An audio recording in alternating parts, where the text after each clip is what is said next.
सबर किया। सुखदेव जी महाराज ने कहा, राजन अब आपकी क्या इच्छा है, आप क्या सुनना चाहते हैं? तो कर्मयोगी राजा परीक्षित ने कहा, महाराज हमारी एक बहुत ही जिज्ञासा है, हम आपसे कहना चाहते हैं।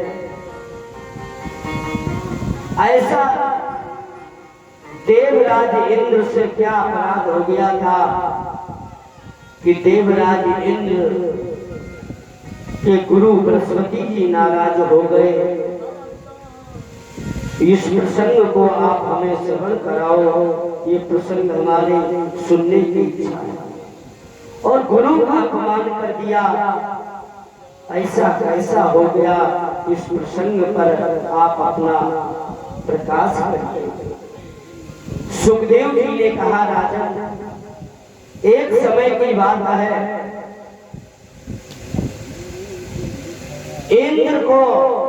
इंद्र अपनी सभा में बैठे तो इंद्र को अपने पति का अभिमान हो गया। और जब पति का अभिमान हो गया तो इंद्र अपनी सभा में बैठे तो वहां पर उनकी पत्नी सची भी बैठी। और वहां पर इंद्र के सिंहासन के पास 49 मरुदगण, 8 वसु, 11 रुद्र, आदित्य, विश्वदेव, दोनों अश्विनी कुमार इंद्र की सेवा में उपस्थित थे। इतने बड़े बड़े लोग। और जीवन में जिसके पास कुछ धन आ जाता है तो उसे अभिमान और अहंकार भी आ जाता है, जैसे देवराज इंद्र को। इनकी सेवा में इतने लोग लगे, 49 पवन, 8 मरुदगण, वसु, बड़े बड़े देवता, अश्विनी कुमार इनकी सेवा में लगे। और इधर हुआ क्या, जैसे गुरु बृहस्पति जी को पता लगा तो बृहस्पति जी ने विचार किया, इंद्र हमारे शिष्य हैं, हमें भी चलना चाहिए। तो जैसे गुरु बृहस्पति जी महाराज पहुंचे तो इंद्र अपने अभिमान में इतने चूर हो गए कि वहां पर गुरु का सम्मान नहीं किया। गुरु जी वहां पर खड़े रहे, इंद्र ने गुरु जी से बात नहीं की, ना तो गुरु जी का सम्मान किया। गुरु जी को अपमान महसूस हुआ, विचार किया ये इंद्र को इतना अभिमान है। गुरु बृहस्पति जी को क्रोध आ गया। गुरु बृहस्पति जी ने कहा, जिस पद पर तुम्हें इतना अभिमान है, जाओ मैं तुम्हें श्राप देता हूँ, तुम श्रीहीन हो। भाई गुरु जी देख घर पे आए, सम्मान करना चाहिए। और सुखदेव जी महाराज बताते हैं, ये इंद्र की बात नहीं कि इंद्र को ये अभिमान हुआ, बताया किसको किसको अभिमान है। नहीं कोई यस जन्मा जगमाही, प्रभुता पाई जाई मद नाही। कहा, राजन संसार में ऐसा कोई जीव नहीं जिसे कुछ प्राप्त ना हो और प्राप्त होने के बाद उसे अभिमान ना हो। ये इंद्र की बात नहीं, ये सभी की है।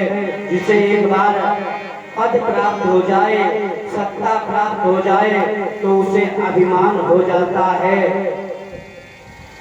उसी प्रकार इंद्र ने अपने गुरु का सम्मान नहीं किया। गुरु जी नाराज होकर वापस चले गए। ये बात जैसे दैत्यों को पता लगी कि देवताओं के गुरु नाराज हो गए तो दैत्यों ने क्या किया, इंद्र के स्वर्ग पर आक्रमण कर दिया। इतना भयंकर युद्ध हुआ कि इंद्र अपना इंद्रासन छोड़कर भाग गए। स्वर्ग पर दैत्यों का आधिपत्य हो गया। और जैसे अधिकार हुआ दैत्यों का, सारे देवता भयभीत होकर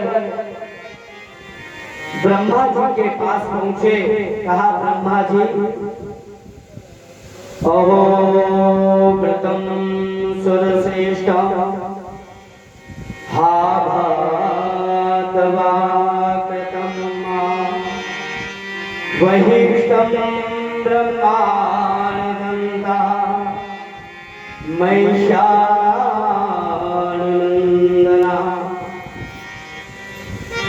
सारे देवताओं ने ब्रह्मा जी से प्रार्थना की, हे ब्रह्मदेव, दैत्यों ने हमें परास्त कर दिया, मेरा सिंहासन चला गया, अब आप हमारा सहयोग।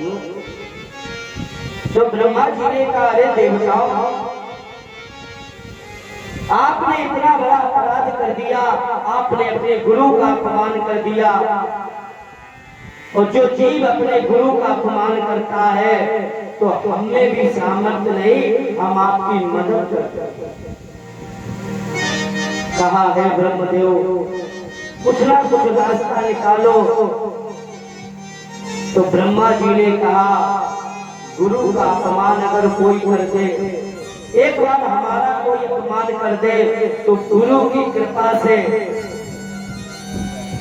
उस अपमान का भी समाधान हो जाएगा, पर भगवान का अपमान कर दो तो गुरु अपनी कृपा दृष्टि से उस अपराध को क्षमा करवा देते, पर अगर गुरु का अपमान कर दो तो उसमें कोई भी आपकी मदद नहीं करेगा। और गुरु के लिए लिखा भी गया, गुरु बिन भवनी। कहा, गुरु बिन भवनी करही न कोई, गुरु बिन भवनी करही न कोई, गुरु बिन भवनी करही न कोई, गुरु बिन भवनी करही न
बोलिए गुरुदेव भगवान की जय। भगवान ब्रह्मा जी ने कहा, बगैर गुरु से तुम्हारा कल्याण नहीं होने वाला, जब तक गुरु नहीं करोगे तब तक तुम इस पद का प्राप्ति नहीं कर सकते हो। तो कहा ब्रह्मा जी से इंद्र ने, महाराज आप ही मार्गदर्शन करो। तो ब्रह्मा जी ने कहा, ऐसा करो, त्वष्टा के पुत्र विश्वरूप को अपना गुरु बना लो। तो इंद्र ने कहा, ये ठीक नहीं है, हमारा उनका भाव नहीं बनेगा, कैसे हम गुरु बना ले। ब्रह्मा जी ने कहा, अपना काम बनाने के लिए गुरु अवश्य बना लो, तभी तुम्हारा कल्याण होगा। तो आज देवराज इंद्र ने त्वष्टा के पुत्र विश्व रूप को गुरु बनाया और गुरु बनाने के बाद में विश्व रूप ने नारायण कवच का पाठ कराया महाराज इंद्र से। उस नारायण कवच के प्रभाव के कारण उस कवच में इतनी शक्ति है, अगर कोई नियम से करे, नारायण कवच के प्रभाव से इंद्र को बल प्राप्त हुआ और जाकर दैत्यों पर आक्रमण कर दिया। सारे दैत्य पराजित होकर भाग खड़े हुए, पुनः स्वर्ग पर इंद्र का सिंहासन प्राप्त। अब इंद्र बड़े प्रसन्न, आज विश्व रूप की कृपा से हमें पुनः पद प्राप्त हो गया। जैसे कहा तो कर्मयोगी राजा परीक्षित ने सुखदेव जी महाराज से कहा, महाराज मैंने ऐसा सुना कि जो देवताओं के गुरु इंद्र के गुरु विश्व रूप हुए, मैंने ऐसा सुना उनके 3 मुख थे और 3 मुख थे। सुखदेव जी महाराज ने कहा, राजा आपने सही प्रश्न किया, विश्व रूप के 3 मुख थे। एक मुख से वो सोम रस का पान करते थे, दूसरे से सुरा पीते थे और तीसरे से अन्न का पान करते थे। उनके 3 मुख, 3 मुख।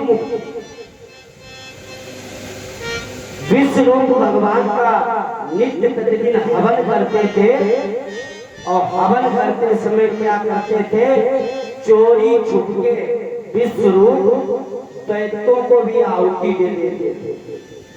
देवराज इंद्र ने देखा, अरे ये हमारे गुरु है और ये तो दैत्यों को आहुति दे रहे, उनके नाम से हवन कर रहे। तो इंद्र ने एक दिन देखा, दूसरे दिन देखा, अब इंद्र को क्रोध आ गया, ये तो गुरु हमारे शत्रुओं को बर्बाद कर रहे हैं। तीसरे दिन हुआ क्या, इंद्र ने विश्व रूप का सर धड़ से अलग कर दिया। जैसे सर धड़ से अलग कर दिया तो कर्मयोगी राजा परीक्षित ने कहा, महाराज ये विश्व रूप दैत्यों को आहुति क्यों देते थे, इसका कारण क्या है? सुखदेव जी महाराज ने कहा, विश्व रूप की जो माता थी वो दैत्य कुल से थी, इसीलिए इनके अंदर ममत्व जाता था। माँ की ममता के वजह से ये दैत्यों को आहुति दी।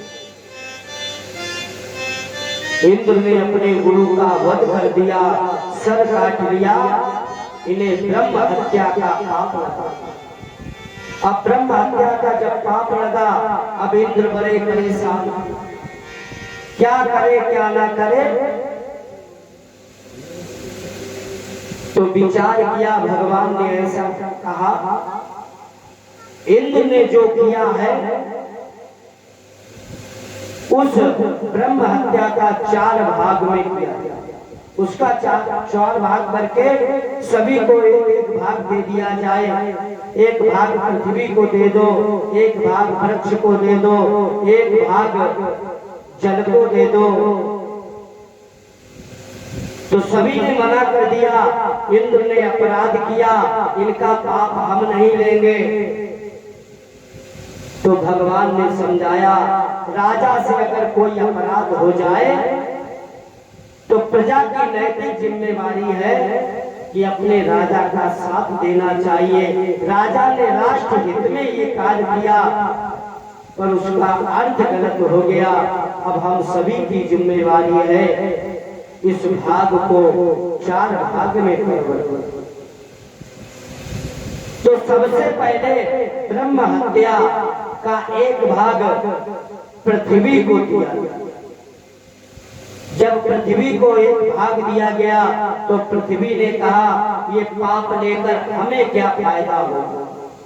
तो भगवान ने कहा, समय आने पर ब्रह्म हत्या का जो असर है, जितनी भी ये बंजर जमीन है, ये ब्रह्म हत्या का ही असर है। कहा समय आने पर जितने भी ये इकट्ठे होंगे, समय आने पर ये स्वयं मर जाएंगे, ये हम हमें आसित। दूसरा ब्रह्म हत्या का भाग वृक्षों को दिया। जो वृक्ष में गोंद निकलता है, ये ब्रह्म हत्या का असर। तो वृक्षों ने कहा, आप प्रभु, आपने मुझे ब्रह्म हत्या का एक भाग दे दिया, हमें इससे लाभ क्या होगा? तो भगवान ने कहा, वृक्षों, मैं आपको आशीर्वाद देता हूँ, तुम्हारी छाया में जो भी बैठेगा उसे सुकून शांति प्राप्त होगी और तुम्हारे माध्यम से फल प्रकट होगा। मेरा ये आशीर्वाद है। आज भगवान ने वृक्षों को ब्रह्म हत्या का दूसरा भाग दिया, जो गोंद के रूप में। और तीसरा ब्रह्म हत्या का असर जल को दिया। जल ने कहा, प्रभु आप हमें यह अपराध दे रहे हैं। तो भगवान ने कहा, जल में जो बुलबुला उठते हैं, जो काई होती है, वो ब्रह्म हत्या का ही असर है। तो भगवान ने कहा, जल से आप सदा ही पवित्र रहोगे, आपको पीने के बाद ही लोगों का जीवन होगा। जल है तो कल है, आपसे ही लोगों की प्यास बुझेगी और जहां तक ये जल जाएगा, जल सदा पवित्र रहेगा। ये भगवान ने आशीर्वाद। चौथा भाग ब्रह्म हत्या का स्त्री को दिया। चौथा भाग ब्रह्म हत्या का पाप सुखदेव जी महाराज बताया, ये स्त्रियों को। भगवान ने वरदान दिया, समय आने पर आपके माध्यम से संतान की प्राप्ति होगी, ये हम आपको वरदान देते। इस प्रकार ब्रह्मा के माध्यम से 4 भागों में ब्रह्म हत्या का बंटवारा हुआ। और इधर बेटे का पद हो गया, तो पिता को इतना क्रोध आ गया, पिता ने क्या किया, क्रोध में आकर एक दैत्य को प्रकट कर दिया, जिसका नाम था वृत्रासुर। दुष्टा के क्रोध के कारण वृत्रासुर प्रकट हो गए और कहा, पिताजी हमें क्या करना चाहिए? तो जाओ इंद्र को इसी समय समाप्त करो। पुनः दोबारा इंद्र का इंद्रासन चला गया। वृत्रासुर से बड़े बड़े देवता हार गए। और जब देवता हार गए तो महात्मा दधीच के जब कृपा दृष्टि हुई, सारे देवता महात्मा दधीच की शरण में गए। महात्मा दधीच से कहा,